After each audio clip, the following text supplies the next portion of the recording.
I'm just going to take us to the bit before the ghost begins his narrative, the bit where he exposes what his uncle has done. In the run up to it, we have again full on Hamlet's encounter with the other world. And in seeing that, we also have the ghost's own encounter with the other world. So the ghost narrates what purgatory is like. Purgatory, as you'll know, is that state posited by the Roman Catholic Church, which is halfway between hell and heaven. And here we have Hamlet halfway between this world and the next, encountering someone who is on his own journey around those shades. Now, notice that when Hamlet, the ghost, speaks, two things are worth noticing. One is he is abundantly poetic, even by the standards of this play so far. And the other one is, as you can see, he has an obsession with ears. Why the obsession with ears? Well, on the one hand, literally, or not even metaphorically, he has had poison put through his own ear and nobody knows about it. More metaphorically, we need to think about the ear as a portal between the world around us and our souls. And the poison that comes in through that ear, if you're looking at the world in that melancholic, contemptus mundi, cynical kind of way that the characters have in this play, those words themselves can be poison, can be corrupt, can be rotten. So, first of all, though, let's look at Hamlet in this duet, really, with the ghost. Mark me, imperatives, again with that intentive to be, I will, I intend to. The ghost narrates, or at least exposes, at least shares with us what purgatory is like. Or he begins to. What he actually says is, it is not for mortal ears. This eternal blazon, this news of what purgatory is like, must not be to ears of flesh and blood. So he says, I cannot tell you because actually your ears will suffer. Before he goes, this threefold list, oh list, as in listen, this imperative, and again straying beyond the verbal, begging, imploring Hamlet to hear, with that kind of desperation that you can only really have if you're actually dead, as if the idea of reaching out and making contact with the world that you've left is impossible. And given that the new Protestant church was trying to do away with that kind of presence, there is quite possibly appealing to a desperation on the part of Shakespeare's audiences. And again, for a part B, do remember that at least Stephen Greenblatt speculates that at the burial of Shakespeare's own son Hamlet, it's very likely that the Roman Catholic John Shakespeare would have discussed the idea of people praying for him, perhaps even setting up a chantry or a fund, so that these years could have been taken off purgatory. Still, look at the language with which he does it. But that I am forbid to tell the secrets of my prison house, except that I'm not allowed to. I could, if I were allowed to, I could a tale unfold. And then he goes into this extraordinarily ornate physical language.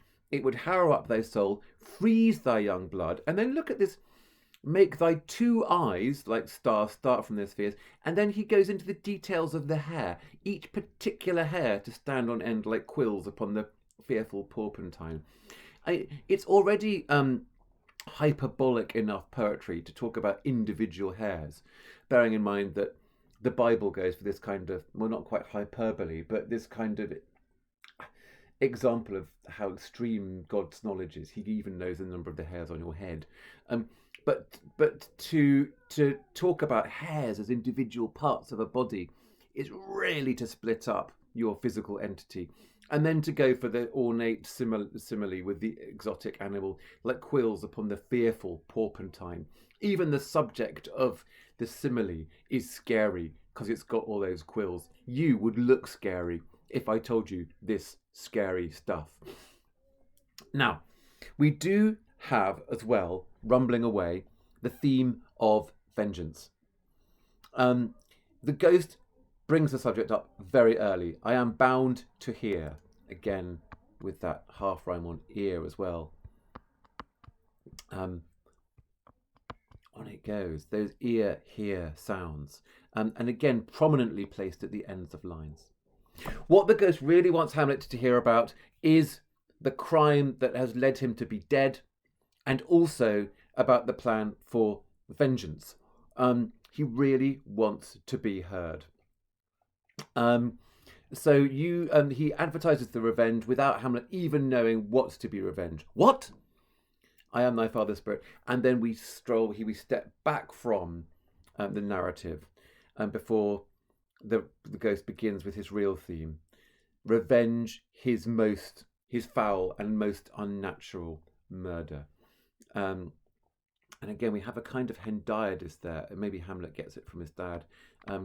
That way of attaching two adjectives to a noun, or to try and make the same point in two different ways simultaneously. And again, it's repeated in the kind of echo chamber of the ghost's rhetoric. Murder most foul, as in the best it is, but this most foul, strange, and unnatural. Just that endless repetition.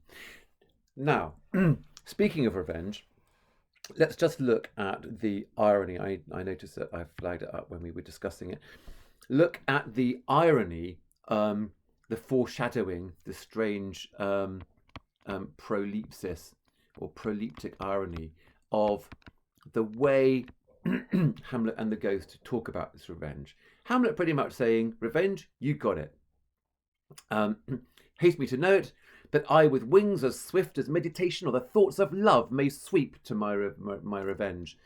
That sounds very ironic, because he's saying, I will do it very quickly. Bear in mind, though, that one of the things he will do it as fast as is meditation, which, as anyone with a yoga mat knows, can take a shed load of a long time. However, that verb sweep, almost onomatopoeic of whoosh, it does suggest speed. Certainly it does to the ghost, who says, I find thee apt, as in willing, suitable, fitting, ready. And, using another one of his conditionals, if you weren't going to do it, wouldst thou not stir in this, you should be, duller than the fat weed that roots itself in ease on Lethe wharf. Now, bear in mind, Lethe is the river of forgetfulness in the underworld. Another verbal trick that young Hamlet seems to pick up from old Hamlet is a feeling of being at home with classical references. Although the ghost of old Hamlet might not just be bunging in a classical reference, he's possibly actually been there. Remember, later on, hell, or the next world, turns out to be that undiscovered country from whose bourne no traveller returns. However, this is pretty much a timeout or rough guide or Baedeker heads up about what the next world will actually be like. Again, with that word here placed at the end of a line. I can't help thinking, by the way, that this word here, it might be a trick that Shakespeare worked out, that if you keep on talking about ears, it's more likely to make the audience use them. So the whole ear of Denmark is by a forged process of my death rankly abused. Rankly as in rottenly, sourly. Remember Dr. Rank in The Doll's House. That idea that the ear of Denmark has been poisoned by this rot. So the ghost, the king, the late king, is anticipating a swift revenge. He's reached out. His desperation is almost about to be over, and now he is going to implore, with all the colour of the narrative that follows, he's going to implore his son to take a swift revenge. But as we all know, and as Harold Jenkins reminds us, no delay, no play.